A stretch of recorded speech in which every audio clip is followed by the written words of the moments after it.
గతించిన రాత్రి కూడా ఈ ఉదయకాలం కూడా చక్కటి కూడిక జరిగింది. దేవుడు ఎంతో చక్కగా అందరితో మాట్లాడి ఉన్నాడు. దేవునికి స్తోత్రం.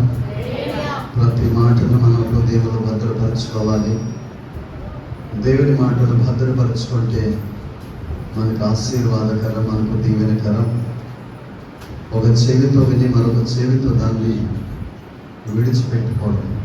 ఒక ఆయన అడిగితే అతను అన్నాడు, 2 చెవులు దేవుడు ఎందుకు ఇచ్చాడంటే ఒకటి వినడానికి, మరొకటి వదిలిపెట్టడానికి అన్నాడు. కాబట్టి 2 చెవులు కూడా వినడానికి ఇచ్చాడు, కానీ వదిలిపెట్టడానికి దేవుడు మనకు చెవులు ఇవ్వలేదు. దేవునికి స్తోత్రం కలుగును. 2 చెవులతో విని మనస్సుతో గ్రహించి దేవుని యొక్క వాక్యం ద్వారా మనం మేలు పొందాలని దేవుని యొక్క కోరిక. దేవుని వాక్యం చాలా విలువైంది. అది ఎక్కడున్నా సరే దానిని విలువైన దానిగా మార్చేస్తుంది. ఒక వాక్యం ఒక కాగితం మీద రాస్తుంది అనుకోండి, ఆ కాగితానికి విలువ వస్తుంది. ఒక వాక్యము గోడ మీద రాస్తుంది అనుకోండి, ఆ గోడకు విలువ వస్తుంది. ఒక వాక్యము ఒక కొండ మీద రాశారనుకోండి, ఆ కొండకు విలువ వస్తుంది. ఒక వాక్యము ఒక సెల్ ఫోన్లో ఉందనుకోండి, ఆ సెల్ ఫోన్కి కూడా విలువ వస్తుంది. వాక్యం ఎక్కడున్నా సరే దానిని విలువైన దానిగా మార్చేస్తుంది. అదే వాక్యము మన హృదయం అనే పలక మీద రాయబడింది అనుకోండి, మన హృదయానికి కూడా విలువ వచ్చేస్తుంది. దేవునికి స్తోత్రం. దేవుని యొక్క వాక్యం ఎంత గొప్పదో, ఎంత అద్భుతమైనదో, ఎంత శక్తివంతమైనదో దేవుని బిడ్డలారా, అది మనకు తెలియాలి అని అంటే అది మన హృదయాన్ని తాకాలి. మన హృదయాంతరంగంలో వాక్యం ఉండాలి. ఆ వాక్యము ద్వారా ప్రతి వ్యక్తి మేలు పొందాలి. యేసుక్రీస్తు ప్రభు బోధించినప్పుడు చాలామంది జన సమూహము ఆయన్ని వెంబడించి ఆహారమును కూడా తినుట మరిచిపోయేవారు, విలువైనటువంటి వాక్యాన్ని వినడానికి. దేవునికి స్తోత్రం కలుగును. కాబట్టి వాక్యం అంతా విలువైంది. నిర్లక్ష్యముగా వినకూడదు. మాకు తెలుసు కదా అని మనం వినకూడదు. ఎప్పుడు చెప్పేదే కదా అనే ఉద్దేశంతో వినకూడదు. ఒక్కొక్కరి ద్వారా ఒక్కొక్క విధంగా దేవుడు మాట్లాడతాడు. ఎవరు మాట్లాడినా అది సజీవుడైన దేవుడి యొక్క వాక్యం కనుక వాక్యం మనల్ని దర్శిస్తాడు. దేవునికి స్తోత్రం కలుగును. ప్రతి ఒక్కరు పరధ్యానంతో కాకుండా, ఏవో ఆలోచనతో కాకుండా, నాకు వాక్యం కావాలి, నేను వాక్యము ద్వారా మేలు అనుభవించాలి, వాక్యము ద్వారా నేను దీవించబడాలి అనేటువంటి ఉద్దేశంతో ప్రార్థన మందిరానికి రావాలి. ప్రార్థనా మందిరంలో ఉన్నటువంటి సమృద్ధి చేత దేవుడు వారిని సంతృప్తి పరుస్తాడు. దేవుని మందిరంలో సమృద్ధి అయినటువంటి ఆహారం ఏమిటి అని అంటే దేవుని యొక్క వాక్యం. దేవునికి స్తోత్రం కలుగును. ఇహ సంబంధమైనటువంటి ఆహారం కన్నా పర సంబంధమైనటువంటి ఆహారం ఎంతో విలువైంది. ఇహ సంబంధమైనటువంటి ఆహారంలో జబ్బులు ఉన్నాయి. ఇహ సంబంధమైనటువంటి ఆహారంలో అనారోగ్యాలు ఉన్నాయి. కానీ పరలోకము నుండి దిగి వచ్చినటువంటి ఆహారంలో ఏ విధమైన జబ్బు, ఏ విధమైనటువంటి బలహీనత లేదు. దేవునికి స్తోత్రం. అది మనకు ఆరోగ్యాన్ని కలిగిస్తుంది, మనకు బలాన్ని కలిగిస్తుంది. అంత మాత్రమే కాదు, మనకు ఆశీర్వాదాన్ని ఇస్తుంది. దేవునికే మహిమ కలుగును కానీ దేవుని యొక్క వాక్యము మనల్ని బ్రతికించింది. దేవుని యొక్క వాక్యం మనలో జీవాన్ని పోసింది. దేవుని వాక్యము మన నేత్రములను తెరిచింది. దేవుని యొక్క వాక్యము అజ్ఞానతలో నుంచి జ్ఞానంలోనికి నడిపించింది, చీకటిలో నుంచి వెలుగులోనికి నడిపించింది. వాక్యము మన జీవితాన్ని మార్చేసింది. నీ జీవితంలోనికి వాక్యం వస్తే నీ జీవితానికి అది ఎంతో అద్భుతమైనటువంటి శక్తి. నీ జీవితంలో ప్రతి దానిని మార్చగలిగినటువంటి శక్తి దేవుని యొక్క వాక్యానికి ఉంది. కాబట్టి వాక్యం అనేది ఎక్కడ రాయబడాలి అని అంటే మన హృదయం అనేటువంటి పలక మీద రాయబడాలి. ఎంతమందికి హృదయం ఉంది? ఒక్కసారి చేతులు ఎత్తండి. అందరికీ ఉన్నాయా? హృదయం ఉన్నవాడు చేతులు ఎత్తండి. ఎంతమంది హృదయంలో వాక్యం ఉంది? ఒకసారి చేతులు ఎత్తండి. దేవునికి స్తోత్రం కాలేదు. హల్లెలూయా. ఎన్ని వాక్యాలైనా సరే మనం హృదయంలో రాసుకోవచ్చు. ప్రతి ఆదివారం, ప్రతి మీటింగ్ సమయంలో, ప్రతి బుధవారం, ప్రతి శనివారం ఎప్పుడు ప్రార్థన జరిగితే అప్పుడు, దైవజనుల ద్వారా ఎప్పుడు మనం వాక్యాన్ని వింటే అప్పుడు దేవుని యొక్క లేఖనాన్ని, దేవుని యొక్క వాక్యాన్ని మన హృదయంలో మనం దాచుకోవాలి, మనం రాసుకోవాలి, మనం దీవించబడాలి. దేవునికి మహిమ కలుగునుగా. హల్లెలూయా, హల్లెలూయా. కనుక ఈ రాత్రికాల సమయంలో ఒక చిన్న మాటను నేను మీ మధ్య పెట్టి నేను మిమ్మల్ని వాక్యము ద్వారా బలపరచాలని దేవుని ఆత్మ ద్వారా నేను ప్రేరేపించబడుతూ ఉన్నా. దేవునికి స్తోత్రం కలుగునుగా. మనమందరం ఈ లోకంలో ఉన్నాం. దేవుడు మనల్ని అందరినీ ప్రేమిస్తూ ఉన్నాడు. దేవుడు లోకాన్ని ప్రేమించాడు, పాపులను ప్రేమించాడు. పాపులను ప్రేమించి వారిని పరిశుద్ధంగా తీర్చిదిద్దడానికి యేసుక్రీస్తు ప్రభు శిలువపై ఆయన తన ప్రాణాన్ని అర్పించాడు. ఆయన సువార్తను వినిన వాళ్ళు, ఆయన మాట యందు విశ్వసించినటువంటి వాళ్ళు ఆయన యొద్దకు వచ్చి మారు మనస్సు పొందుకొని, నిత్య జీవాన్ని పొందుకొని, రక్షణ పొందుకొని దేవుని బిడ్డలుగా మార్చబడ్డారు. వారు రక్షించబడినటువంటి వారు. ఇప్పుడు ఇక్కడ ఉన్నటువంటి మనమందరం కూడా దేవుడు ఇచ్చినటువంటి విలువైన రక్షణను పొందినటువంటి వాడు. దేవునికి స్తోత్రం కలుగునుగా. దేవుడు మనలందరినీ కూడా లోకములో నుండి ప్రత్యేకపరుచుకున్నాడు. మనందరము కూడా ప్రత్యేకింపబడినటువంటి జనాంగం. ఎవరు చెప్పండి? ప్రత్యేకింపబడినటువంటి జనాంగం. దేవుడు మనల్ని వేరుపరిచాడు. ఒకప్పుడు మనకి ఏమీ తెలియదు, కానీ ఈరోజు మంచి చెడులు తెలిసేటువంటి ఆ విచక్షణ జ్ఞానాన్ని దేవుడు మనకి ఇచ్చాడు. ఆ వివేచన శక్తి దేవుడు మనకి ఇచ్చాడు. ఏది మంచిది, ఏది చెడ్డది మనం గ్రహించగలుగుతున్నాం. ఒకప్పుడు మంచిది చేసాం, చెడు కూడా చేసాం. అర్థమైందండి? మంచి ఎలా చేసాం? నిజం చెప్పడం కూడా చెప్పాము, అబద్ధం కూడా ఆడేసాము. న్యాయము జరిగించాము, అన్యాయం కూడా జరిగించాము. అది ఒకప్పుడు మాట. మంచిగా జీవించాం, చెడుగా కూడా జీవించాం. కానీ దేవుడు మన జీవితాన్ని మార్చాడు, మన మనసును మార్చాడు, మన ఉద్దేశాన్ని మార్చాడు. కాబట్టి ఇప్పుడు మనం మార్పు చెందాం. మంచిగా జీవించాలనేటువంటి ఉద్దేశం మనందరిలో ఉంది. అయితే మరొక మాట ఏమిటి అని అంటే, దేవుని సన్నిధికి వచ్చినటువంటి మనమందరము దేవునికి ఇష్టముగా జీవించడానికి ప్రయత్నం చేయాలి. ఏం చేయాలి చెప్పండి? దేవునికి ఇష్టముగా జీవించడానికి ప్రయత్నం చేయాలి. అవునా కదా? అవునా కదా? బైబిల్లో ఒక వ్యక్తి ఉన్నాడు, అతని పేరు దావీదు. ఏం చెప్పండి? అతని పేరు దావీదు. దావీదును గురించి దేవుడు ఒక మంచి సాక్ష్యం చెప్పాడు. ఏమన్నాడు అని అంటే, ఇతడు నా హృదయానుసారుడు, ఇతడు నా హృదయానుసారుడు అని చెప్పి చక్కటి సాక్ష్యాన్ని చెప్పాడు. అంటే దావీదు దేవునికి ఇష్టంగా జీవించాడు అని వాక్యంలో రాయబడింది. చాలా మంచిది. దావీదు జీవితంలో ఏది చూచి దావీదు నా ఇష్టానుసారుడైనటువంటి మనుషుడు అని దేవుడు చెప్పాడు. మనం కూడా దేవునికి ఇష్టానుసారుడైనటువంటి వ్యక్తిగా మారాలి అని అంటే మనలో కూడా కొన్ని లక్షణాలు ఉండాలి. దానిని బట్టి మనం దేవునికి ఇష్టమైనటువంటి వ్యక్తులుగా జీవించగలుగుతాం.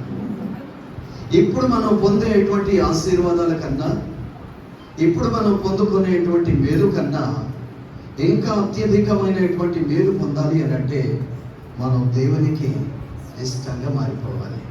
ప్రతి వ్యక్తి ఏం కోరుకోవాలంటే, ప్రభువా నీకు ఇష్టమైనటువంటి జీవితాన్ని నాకు దయచే ప్రభు అని ప్రార్థన చేయాలి. నేను ఎప్పుడు కూడా దేవుని సన్నిధిలో ప్రార్థన చేస్తాను. ప్రభువా మనుషులకు ఇష్టం ఉండకపోవచ్చు, ఇష్టం ఉండొచ్చు, నాకు తెలియదు, కానీ నా జీవితంలో నేను నీకు ఇష్టంగా ఉండాలి. అమ్మ మాట్లాడుకోవాలి, ఇటు నా వైపే చూడండి. వినడానికి వచ్చారు, కేవలం వినండి, ఓకేనా? ఒకరు చూసుకోవాలి, సరేనా? నా ముఖాన్ని చూడండి కొంచెం. మా బాధలు మీరు చెప్పిన తర్వాత మీ బాధలు తర్వాత మీరు చెప్పాలి, ఓకేనా? దేవునికి స్తోత్రం కలగాలి. మీ బాధలు ఇక్కడ పంచుకోవద్దు, ఓకేనా?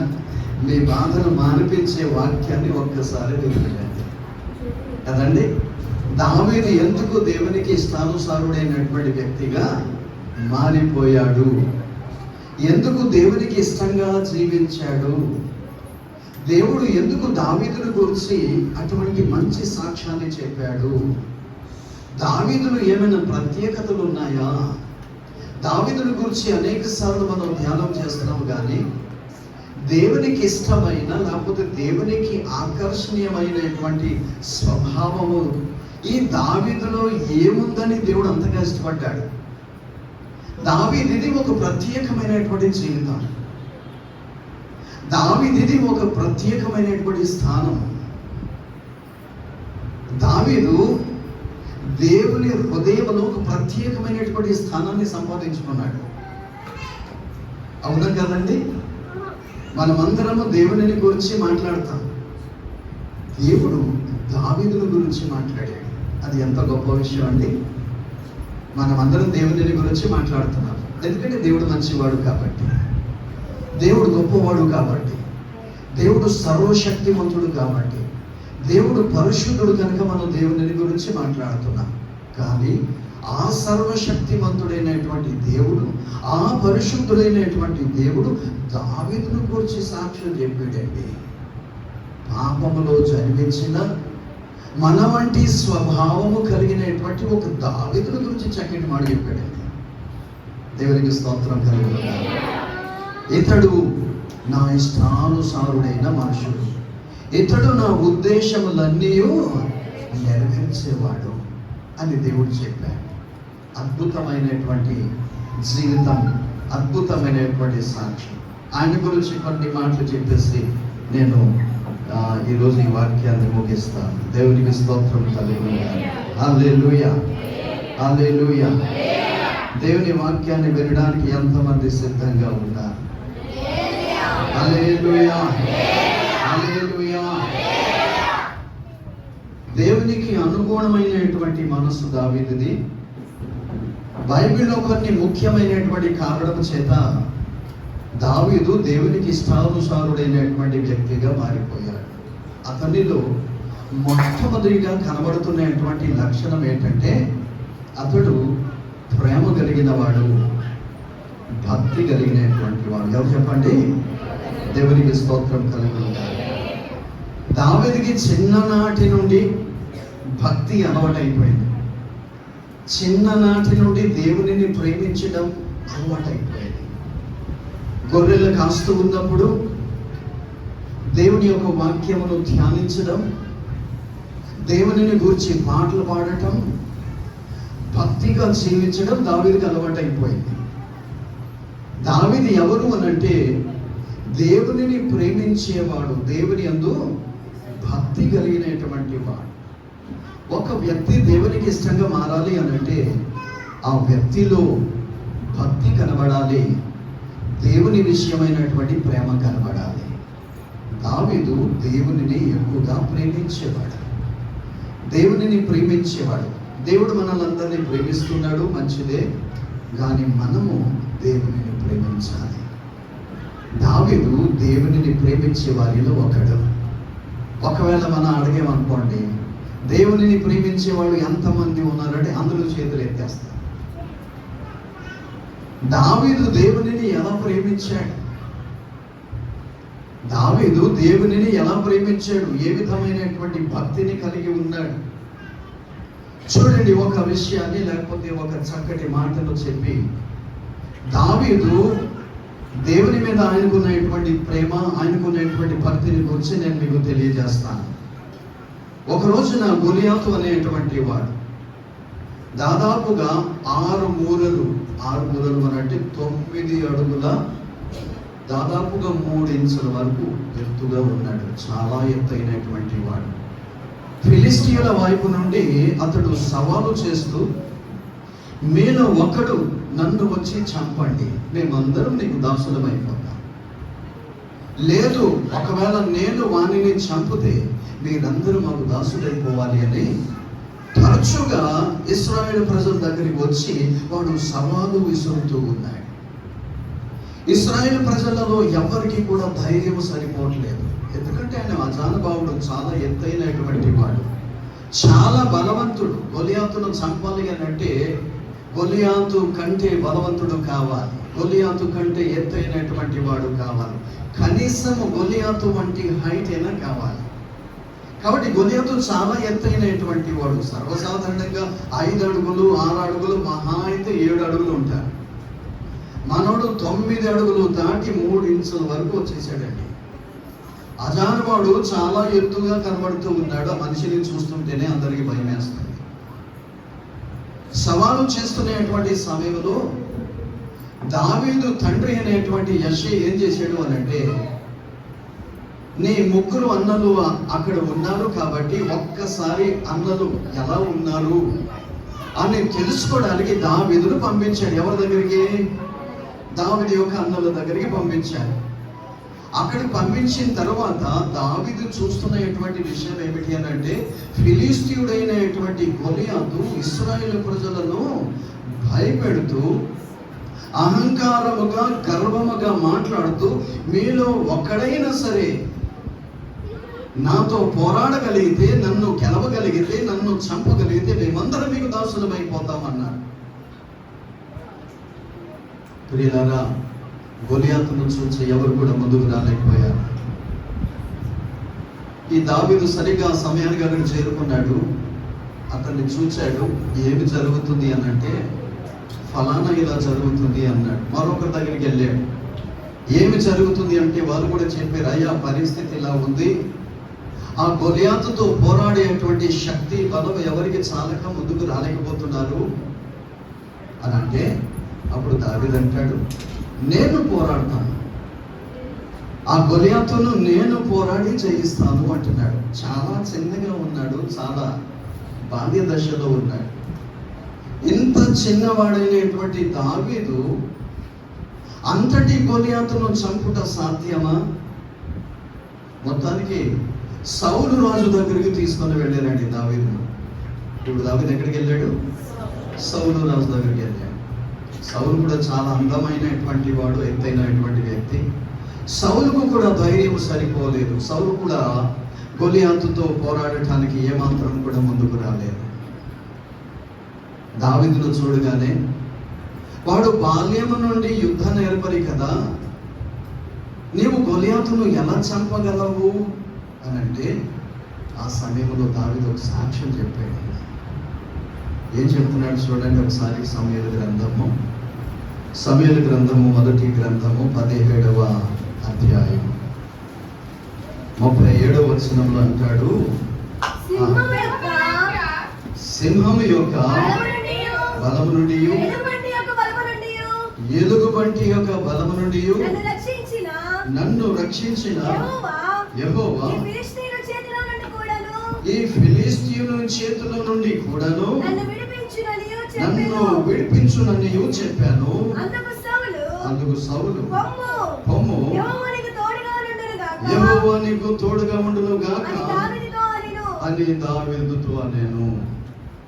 అంతవరకు సౌలు దావీదును చూస్తే, దావీదు ఈ యుద్ధము నీవు చెయ్యలేవు, ఈ గొలియాతు అనేటువంటి వాణిని నువ్వు హతమార్చాలి అనంటే నీ బలము సరిపోదు, నీ బలము చాలదు, దయచేసి యుద్ధానికి నువ్వు వెళ్ళొద్దు అని సౌలు అభ్యంతరపరిచాడు. దావీదు అక్కడ సాక్ష్యం చెప్పాడు. తండ్రి యొక్క గొర్రెలను మేపుతున్నటువంటి సమయంలో ఒక సింహం వచ్చింది, ఒక ఎలుగుబంటి వచ్చింది. సింహమును తరిమి సింహం యొక్క నోటిలో నుంచి ఆ గొర్రె పిల్లను విడిపించాడట దావీదు. సింహం ఎలా ఉంటుందండి? సింహాన్ని దావీదు చంపగలడండి? మీరు నమ్ముతారా? సింహాన్ని దావీదు చంపగలడా? ఎలుగుబంటిని దావీదు చంపగలడా? సింహం బలం ఎంత, దావీదు బలం ఎంత?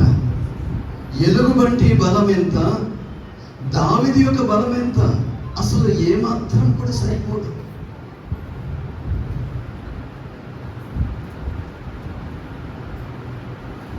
అసలు ఎలా చంపగలిగాడండి?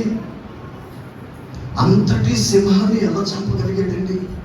దావీదు కంటే ఎన్నో రెట్లు బలము కలిగిన సింహాన్ని దావీదు ఎలా చంపగలిగాడు? బైబిల్లో సంసోన్ అనేవాడు ఉన్నాడు. సంసోన్ బలవంతుడు, 1000 మందిని కూడా చంపగలడు. అటువంటి సంసోను సింహాన్ని చంపాడు అనేది మనం అనుకోవచ్చు, దేవుడు సంసోనుకు బలం ఇచ్చాడని. కానీ దావీదుకి ఏ బలం ఉందని దావీదు సింహాన్ని చంపగలిగాడు? ఏ బలం ఉందని? దావీదు చాలా చిన్నవాడు, ఆయన చేతిలో ఉన్నటువంటి ఆయుధం ఒడిసే తప్ప ఇంకేమీ లేదు. కత్తి లేదు, ఖడ్గం లేదు, తుపాకీ లేదు, ఏమీ లేదు. సింహాన్ని ఎలా చంపగలిగాడు దావీదు? అతను ఏమన్నాడు తెలిసిన?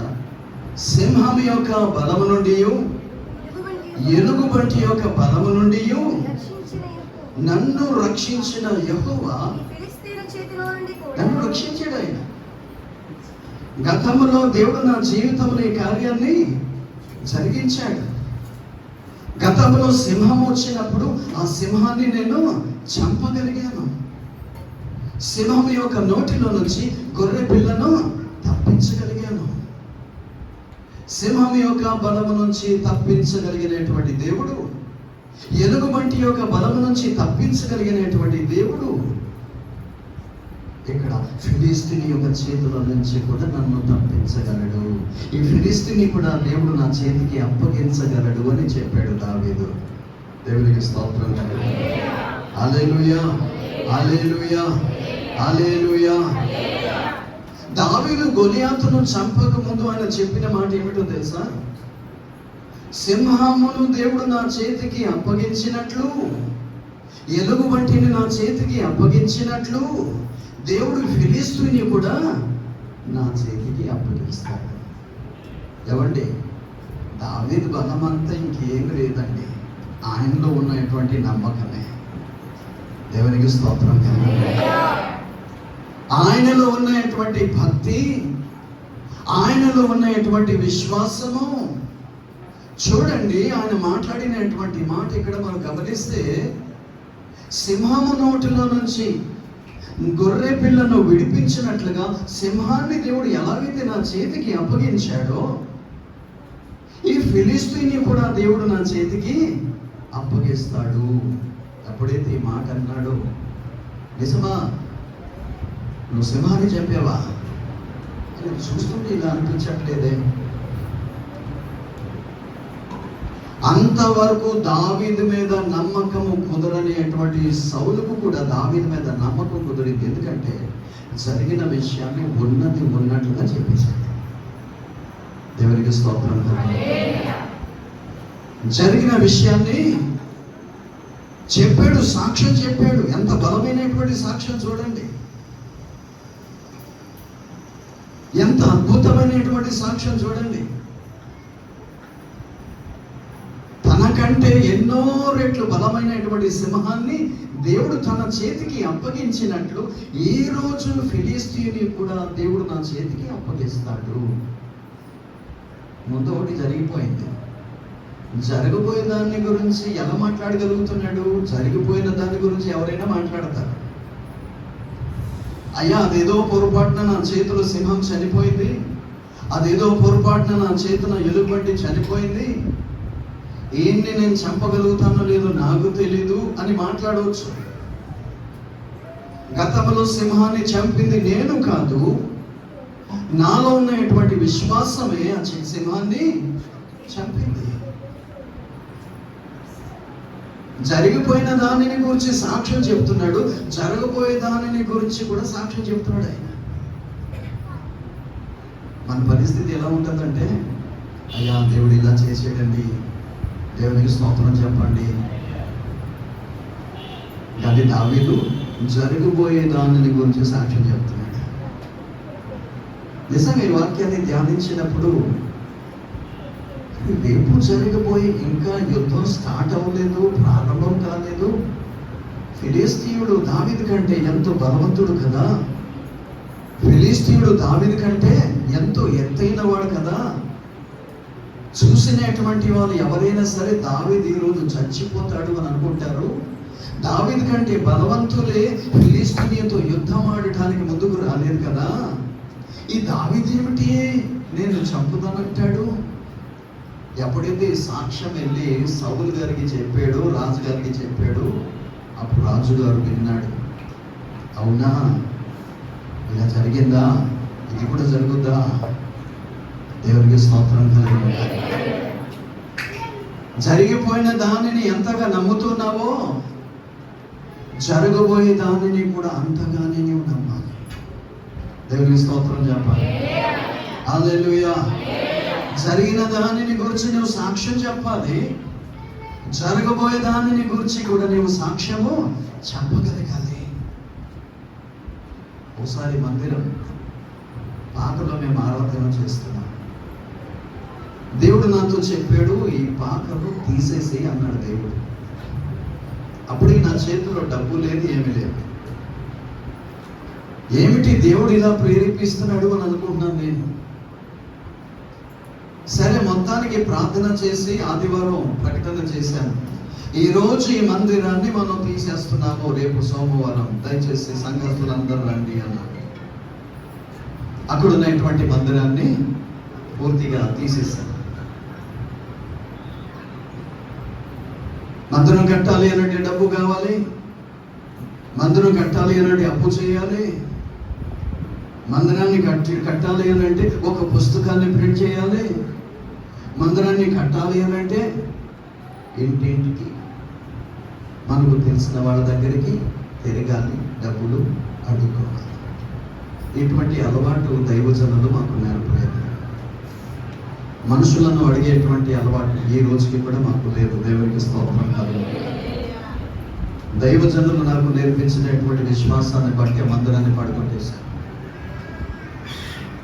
అది అక్టోబర్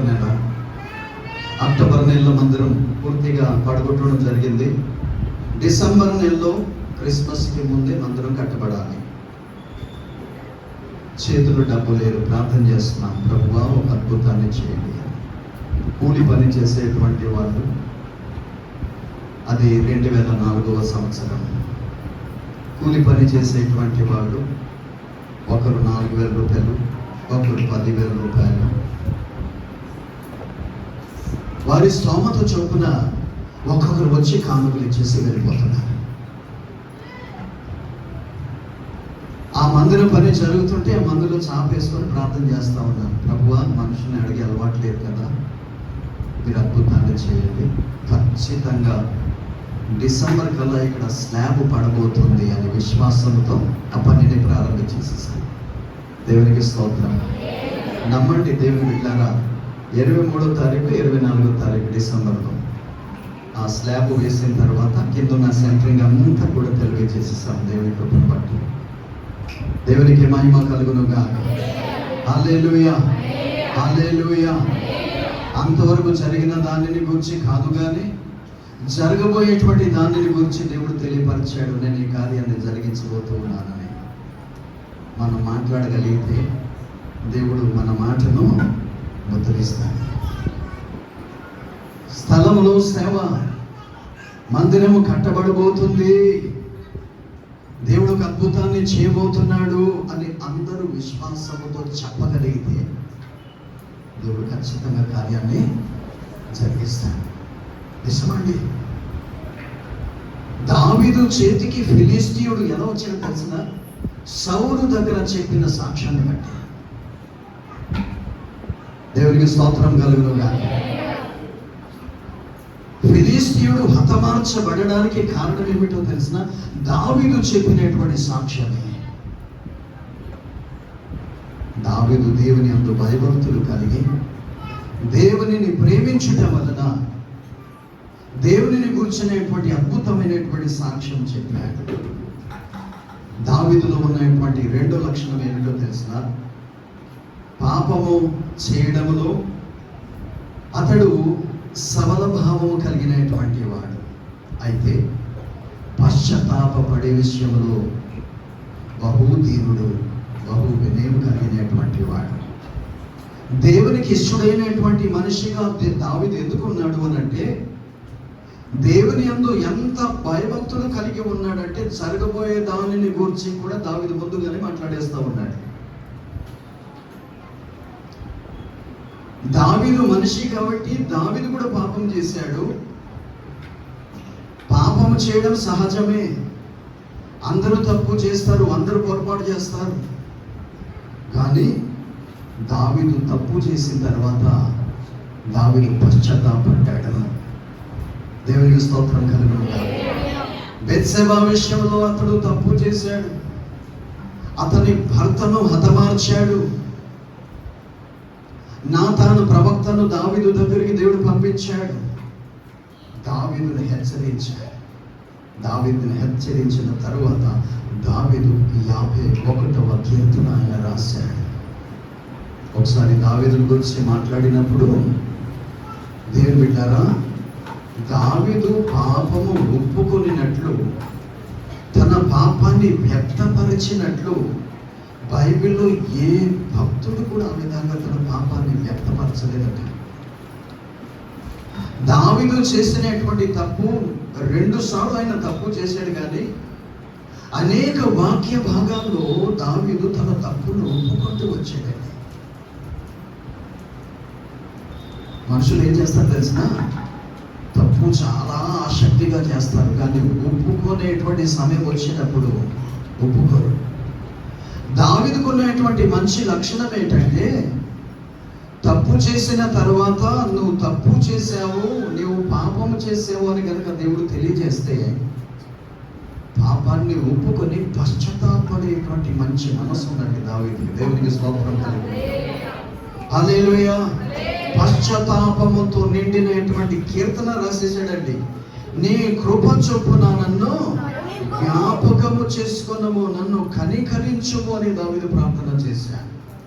ప్రియమైనటువంటి దేవుని బిడ్డలారా, దేవునికి ఇష్టంగా మారాలి అనంటే, దేవునికి ఇష్టమైనటువంటి వ్యక్తిగా జీవించాలి అనంటే, సహజంగా ప్రతి ఒక్కడు తప్పు చేస్తాడు. కానీ తప్పు చేసిన తర్వాత పశ్చాత్తాపం అనేది వారి జీవితాల్లో మనకు కనబడదు. ఎన్ని తప్పు చేసి ఉంటాం, ఎన్నిసార్లు పశ్చాత్తాపడి ఉంటాం, ఒక్కసారి మనం ఆలోచన చేయాలి. తప్పును లెక్క పెడుతున్నావా? ఎన్నిసార్లు పశ్చాత్తాపడ్డావు? నీవు చేసినటువంటి తప్పు నీకు గుర్తుకొచ్చిందా? ఒకసారి నేను ఇంట్లో ఉన్నాను. ఆదివారం ఆరాధన అయిపోయింది. కిందకు వచ్చిన తర్వాత మా పాప నా దగ్గరికి వచ్చి మాట్లాడుతుంది, డాడీ నువ్వు ఇలా చేయొచ్చా అంటే, ఏదో చిన్న పొరపాటు జరిగింది, డాడీ నువ్వు ఇలా చేయొచ్చా అని అన్నది నా దగ్గరికి వచ్చి. ఏమిటి నాయన, ఏం చేయొచ్చు అదంటే, ఏం చేశాను నేను అని. ఎప్పుడైతే ఆ మాట అన్నదో నన్ను నేను చూసుకొని, అవునే ఒక చిన్న పొరపాటు జరిగిపోయింది, నా తప్పును తెలుసుకొని దేవుని సన్నిధిలో పశ్చాత్తాపడి నేను ప్రార్థన చేశాను. దేవునికి స్తోత్రం కలుగును గాక. హల్లెలూయా. దేవునికి ఇష్టానుసారుడైనటువంటి వ్యక్తిగా మారాలి అని అనుకుంటే, నీ పాపమును దేవుడు బయలుపరిచినప్పుడు, నీ తప్పిదములను దేవుడు నీకు చూపించినప్పుడు, ఆ తప్పిదముల విషయమై నువ్వు పశ్చాత్తాపడాలి. ఏపడాలమ్మా? పశ్చాత్తాపడాలి. ప్రార్థన చేయాలి. ప్రార్థన చేసే అలవాటు మంచిదే. పశ్చాత్తాపడటము వేరు, ప్రార్థన చేయడం వేరు. దేవునికి ఇష్టానుసారుడైనటువంటి వ్యక్తిగా మార్చబడ్డాడు కనుకనే దావీదును అంతగా ఆశీర్వదించాడు. దావీదు వలె నన్ను దీవించు ప్రభు అని ప్రార్థన చేయడం మనకు తెలుసు. దావీదు వలె నన్ను హెచ్చించు ప్రభు అని ప్రార్థన చేయడం మనకు తెలుసు. దావీదు వలె ప్రభు నాకు కృపను చూపించు అని ప్రార్థన చేయడం మనకు తెలుసు. కానీ దావీదు వలె మనం పశ్చాత్తాపడుతున్నామా? దావీదు వలె మన పాపమును ఒప్పుకుంటూ ఉన్నామా? దావీదు వలె మన పాపముల నిమిత్తమై మనం కన్నీరు కార్చి ప్రార్థన చేస్తూ ఉన్నామా? దావీదు దేవునికి ఇష్టంగా జీవించడానికి గల కారణం ఏంటంటే దావీదు